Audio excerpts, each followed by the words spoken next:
experience every moment through our voice. গল্পে খুঁজে পাবে ভালোবাসার স্পর্শ। যেতে উদ্যত হয়ে আবার থেমে বলল, আজ রাতে আমার বাড়িটা খেতে এসেও আমন্ত্রণ রইল। বলে বেনি মাকে ডাক দিয়ে মায়ের দিকে এগিয়ে গেল।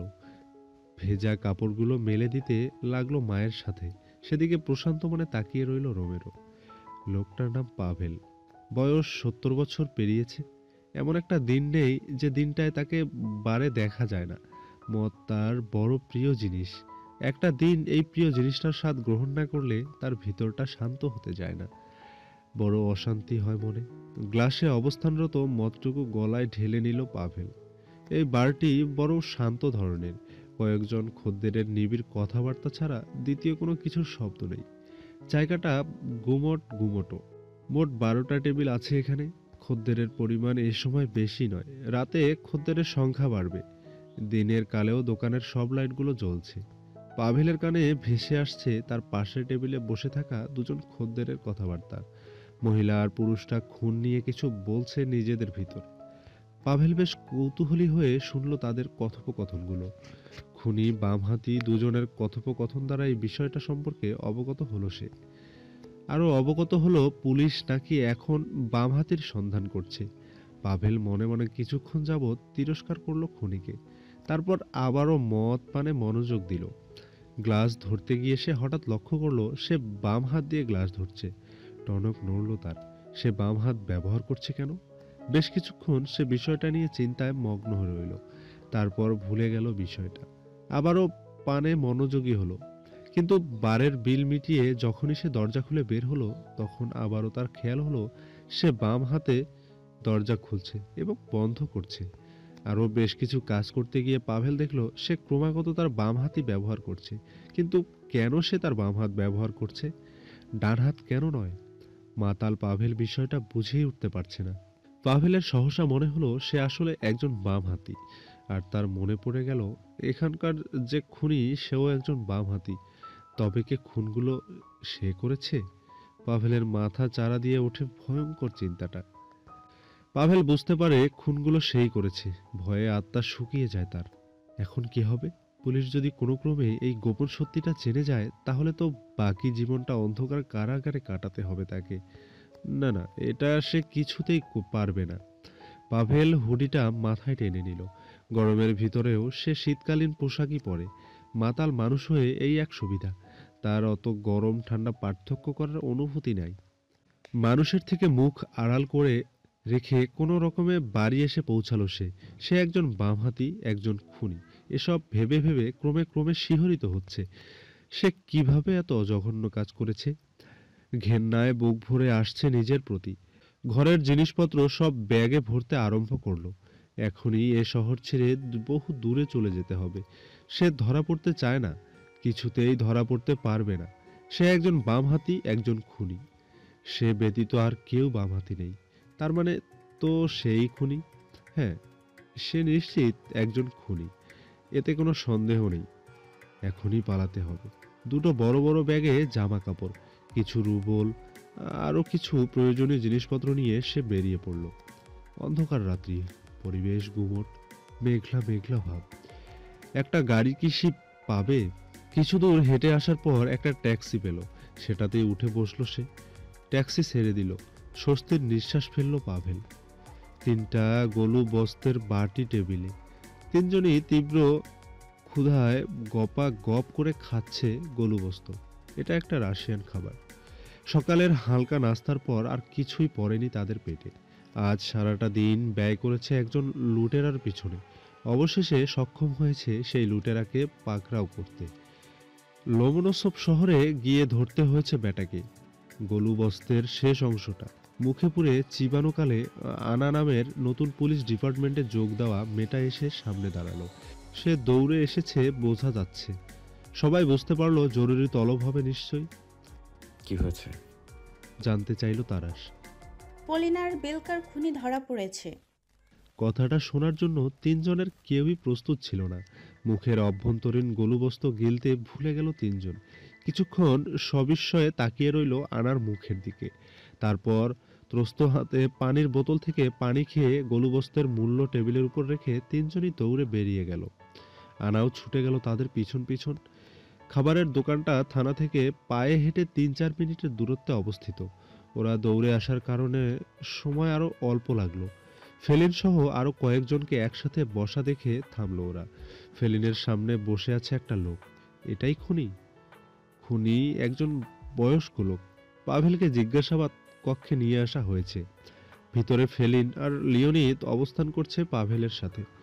কক্ষের বাইরে দাঁড়িয়ে আছে তারাশ, মাইক সহ আরও উচ্চ পদস্থ পুলিশ অফিসার। কাচের ভিতর দিয়ে ভিতরের অবস্থা দেখতে পাচ্ছে। তারাশ চেয়ে আছে পাভেলের দিকে। লোকটা মাতাল। আপনি নিচ থেকে এসে সারেন্ডার করলেন কেন? পাভেলের উদ্দেশ্যে প্রশ্ন করল ফেলিন। পাভেল বলল, কারণ আমার অনুশোচনা হচ্ছিল। প্রথমে আমি চেয়েছিলাম পালিয়ে যাব, এমনকি আমি সেই উদ্দেশ্যে ট্যাক্সিতেও উঠে পড়েছিলাম। কিন্তু কিছু দূর যাওয়ার পর আমার বিবেক জাগ্রত হলো। আমি অনুশোচনা বোধ করতে শুরু করলাম। আমার মনে হলো এই জঘন্য কাজের জন্য আমার শাস্তি পাওয়া উচিত। আর তাই আমি যে ট্যাক্সিতে করে পালিয়ে যাওয়ার চিন্তা করেছিলাম সেই ট্যাক্সি ঘুরিয়ে থানায় চলে এসেছে। ফেলিন মাথা নাড়ল। কিন্তু আপনি এমন নৃশংসভাবে খুন করলো কেন করলেন? কি ক্ষতি করেছিল তারা? দেখুন, আমি নিজ থেকে ধরা দিতে এসেছি, এটাই অনেক। এত প্রশ্নের জবাব আমি দিতে পারবো না। ফেলিন আর কিছু জিজ্ঞেস করল না। কিছুক্ষণ মৌন হয়ে রইল। পাভেল বলল, আচ্ছা, এখানে কি মদ পাওয়া যাবে? ফেলিনের চোখ স্ফীত হয়ে উঠল। থানার ভিতর মদ? পাভেল লিওনিদকে বলল, আমার একটু পান করা প্রয়োজন, আমার জন্য একটু মদের ব্যবস্থা করুন। লিওনিদ অথবা ফেলিন কেউই কিছু বলতে পারল না। থানার ভিতর এর আগে কেউ এরকমভাবে মদ খেতে চায়নি। কিছুক্ষণ বাদে পাভেল আবার বলল, আচ্ছা, আমাকে যে সেলে রাখা হবে সেখানে কি আমি কম্বল আর বালিশ পাবো? একটু পর আবার জানতে চাইল। আচ্ছা, আমাকে কি সাইবেরিয়া পাঠানো হবে? আমি সাইবেরিয়া যেতে পারবো না, কিছুতেই সাইবেরিয়া যাব না আমি। তীব্র অভিমানে গাল ফোলালো পাভেল। ফেলিন ঘেমে উঠেছে। এমন খুনি তো দূর, এমন চোরও সে এর আগে দেখেনি। সে জিজ্ঞাসাবাদ কক্ষ থেকে বের হলেই তারাশ বলল, আপনার কি মনে হয় এই লোক খুনি? লোকটা তো মাতাল। একটা মাতাল লোক কিভাবে এত বিচক্ষণভাবে খুন করতে পারে? ফেলিন বিরক্ত হয়ে দাঁড়িয়ে যায়। তুমি সবসময় অতিরিক্ত চিন্তা করো তারাশ। এই লোক যদি খুন নাই করবে তাহলে কেন সে খুন করেছে এ কথা স্বীকার করলো? নিজে নিজে এসে কেন ধরা দিল? পাগলেও নিজের ভালো বোঝে। আর এই লোক তো পাগল নয়, মাতাল। কিন্তু ফেলিন তারাশকে থামিয়ে দিয়ে বলল, আর সবচেয়ে বড় কথা হলো লোকটা বামহাতি। তুমি কি ভুলে গেছো বৃদ্ধার খুনি একজন বামহাতি ছিল? আর আমি শুনেছি লোকটা তার ছেলেকে খুন করেছে। আমিও শুনেছি ওটা একটা ভুলবশত করা কাজ ছিল। সে রেগে গিয়ে আঘাত করেছিল তার ছেলেকে। তারপর কিন্তু সে হাসপাতালেও নিয়ে গিয়েছিল। হাসপাতালে ভর্তি অবস্থায় তার ছেলে মারা যায়। খুনিদের ব্যাপারে কতটুকু জানো তুমি? আমি 100% নিশ্চিত এই লোকটাই খুন করেছে। হয়তো কাতেরিনবার্গের সিরিয়াল কিলারের কাছ থেকে সে অনুপ্রেরণা পেয়েছে। কাতেরিনবার্গের কিলার নিজে এসে ধরা দিয়েছিল, সেজন্য অনুপ্রাণিত হয়ে সেও এসে ধরা দিয়েছে। লোকটা যেখানে নিজে খুন করার কথা স্বীকার করেছে সেখানে আমাদের কোনো প্রকার সন্দেহ থাকতেই পারে না। লোকটা একজন বামহাতিও। আমরাও একজন বামহাতিকেই খুঁজেছিলাম। ফেলিন পুলিশ সুপারের সাথে কিছু একটা নিয়ে আলাপ করতে চলে গেল। সেখান থেকে ফিরে উচ্চ রবে ডাকলো আনাকে। আনা, আনা ডাক শুনে দৌড়ে এলো। সাংবাদিকদের সাথে যোগাযোগ করো, আগামীকাল সকালে তারা যেন একবার থানায় আসে। অপরাহ্নে দুর্বল আলো ও তার সাথে দুটো প্রজাপতি খোলা জানালা দিয়ে ঘরে ঢুকে পড়েছে। পিছনের জানালাটা দিয়ে ঢুকেছে হাওয়ার পাল। জানালার পর্দাটা উঠছে। টিভি চলছে পরিমিত শব্দে। টিভিতে দেখাচ্ছে আকর্ষণীয় খবর। সেন্ট পিটার্সবার্গের কালপিনো পৌর শহরে দুটো নৃশংস খুনের অপরাধী ধরা পড়েছে। খুনির নাম পাভেল। বয়স 70 পার হয়েছে। কিছুদিন পর তার বিচারের কার্যক্রম শুরু হবে। শহরের মানুষ এমন নিউজ দেখার পর স্বস্তির নিঃশ্বাস ফেলছে। কিন্তু এমন কেউ কেউ আছে যারা স্বস্তির নিঃশ্বাস ত্যাগ করেনি। রোমেরো টিভির দিকে অপলক চেয়ে থেকে বলল, তুমি কি আসলেই খুনি? কিছুক্ষণ যাবৎ টিভিতে বিভিন্ন নিউজ দেখল সে। তারপর টিভি বন্ধ করে বাইরে বের হলো। সূর্যের আলো ছুঁয়ে দিল তাকে, চোখ বুঝে এলো আলোর শানিত আক্রমণে। 3/4 প্যান্ট আর সাদা সামার টি শার্ট গায়ে রোমেরোর, গলায় একটা কি লোকের ঝুলছে। এলাকার রাস্তা ধরে হাঁটতে হাঁটতে একটা দোকানে এসে ঢুকলো সে। কোল্ড ড্রিঙ্কসের একটা বোতল নিয়ে বেরিয়ে এলো।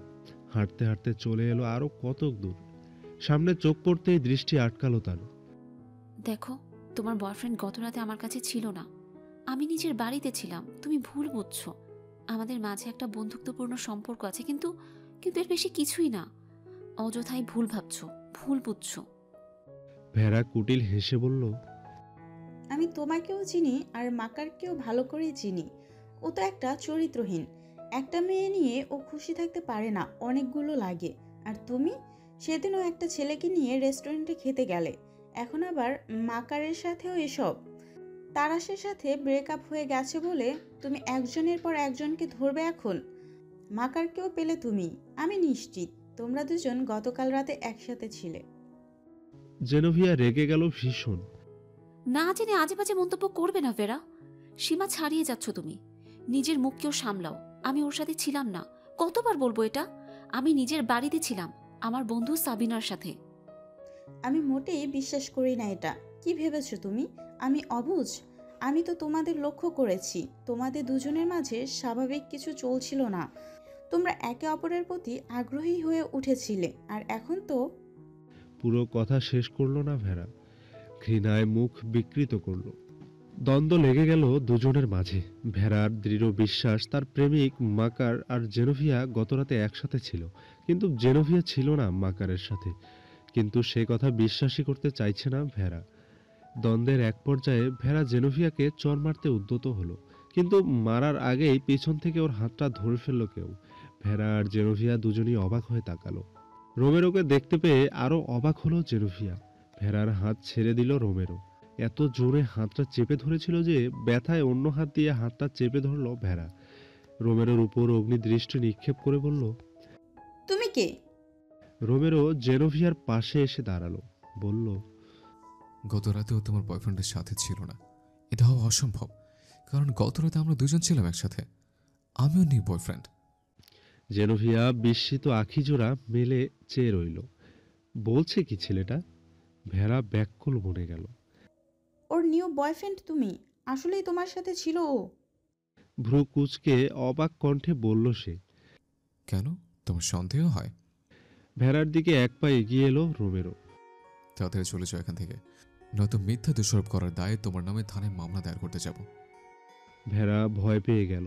সে সত্যি ভেবেছিল জেনোভিয়া মাকারের সাথে ছিল গত রাতে, কিন্তু এই ছেলেটা এসে তো কাহিনী পুরো উল্টো করে দিল।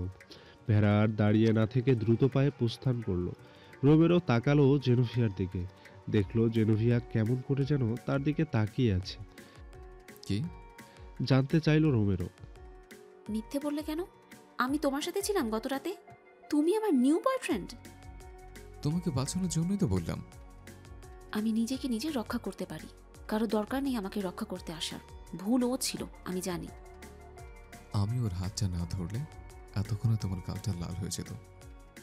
হতো না, কারণ ওর হাতটা আমার গালে এসে লাগার আগে হাতটা ভেঙে গুড়িয়ে দিতাম আমি। এমনিতেই ওকে খুব করে মারতে ইচ্ছে করছিল, সুযোগটাও ছিল মারার।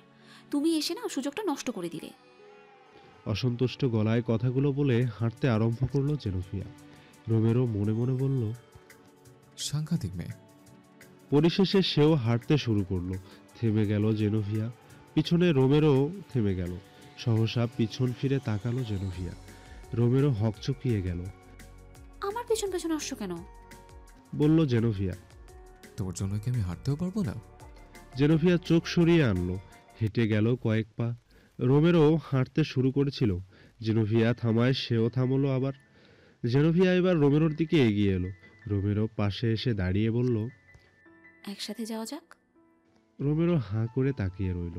জেনোভিয়া বলল, কি হয়েছে? ভাবছি কি? তোমার সাথে যাওয়া উচিত হবে কিনা। ঠিক আছে, আমার সাথে এসো না। বলে হাঁটতে লাগলো জেনোভিয়া। রোমেরো দৌড়ে এসে সঙ্গ নিল। ওরা একসাথে পাশাপাশি এগিয়ে চলল সামনে। পিছনে পড়ে রইল ওদের অতিক্রম করে যাওয়া পথটুকু। আমরা কি বন্ধু হচ্ছে? বলল রোমেরো। সারা পথে ভয় করেনি জেনোভিয়ার, কিন্তু বাস থেকে নামার একটু পরই তার ভয় করতে শুরু করেছে।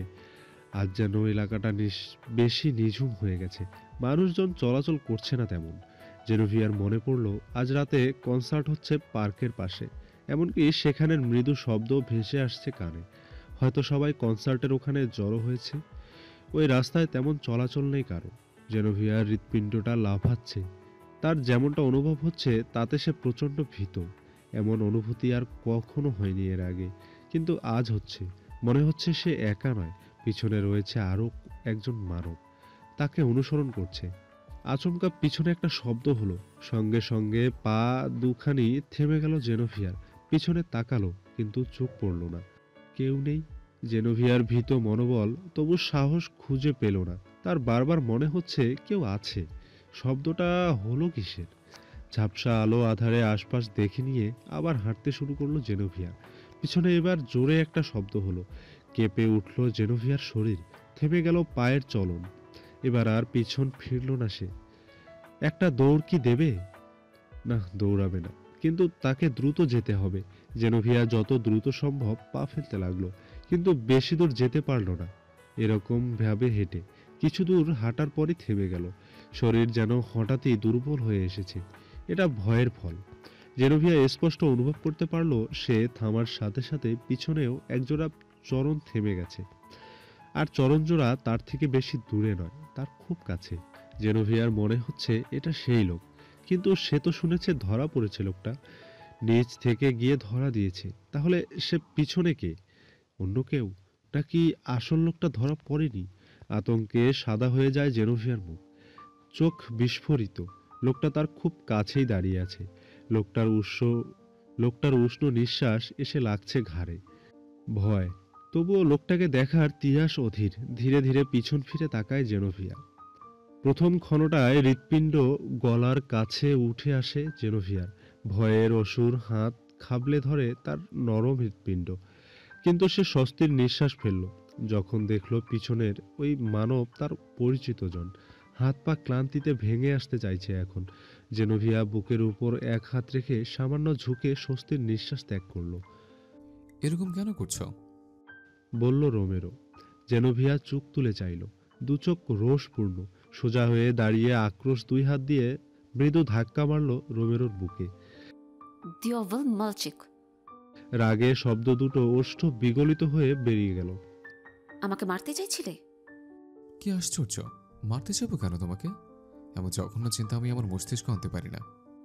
আমার পেছন পেছন আসছিলে কেন? তোমাকে সুরক্ষা দিচ্ছিলাম, যাতে পথে ঘাটে কোনো বিপদ না হয়। আর একটু হলে আমি প্রায় চিৎকার করে ফেলেছিলাম, খুব ভয় পেয়েছি। আমি তো ভেবেছিলাম। পুরো কথা শেষ করল না জেনোভিয়া, আবারও স্বস্তিমূলক নিঃশ্বাস ফেলল। জেনোভিয়া কথা শেষ না করলেও রোমেরো বুঝতে পারল জেনোভিয়া কি বলতে চাইছিল। ও বলল, সিরিয়াসলি? ভেবেছিলে তোমার পেছনে সে ভয়ঙ্কর খুনিটা আছে? তোমাকে নিউজ দেখোনি? সে তো ধরা দিয়েছে।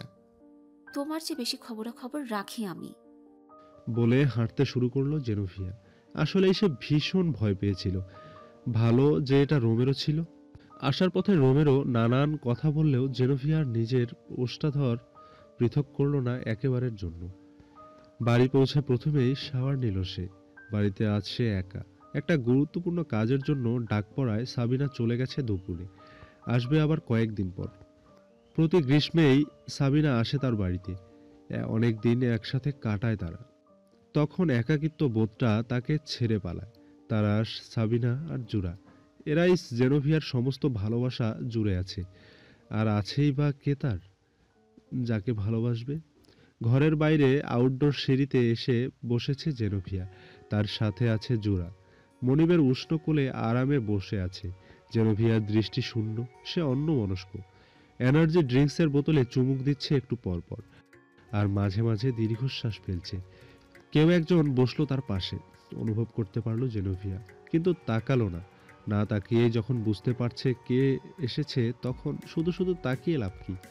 কোনো লাভ নেই। যে কাজ লাভ হয় না সে কাজ করলো না জেনোভিয়া।